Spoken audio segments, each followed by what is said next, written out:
Welcome, here I've got OPPO A33 and I'm gonna show you how to change aspect ratio in the camera app at this device. So let's start by tapping on the camera button to open it, and for now we are in the standard photo mode.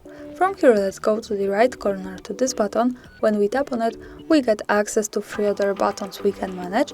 Now let's focus on this one from the left with the camera frame. This is aspect ratio of this camera app. By just one tap we can change it to 1:1. As you can see, the background has changed to the square one. Another tap and we can go to full camera frame, full aspect ratio, and this is how it looks like.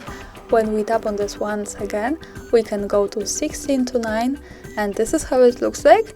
And another tap and we can easily go back to 4:3, the original one.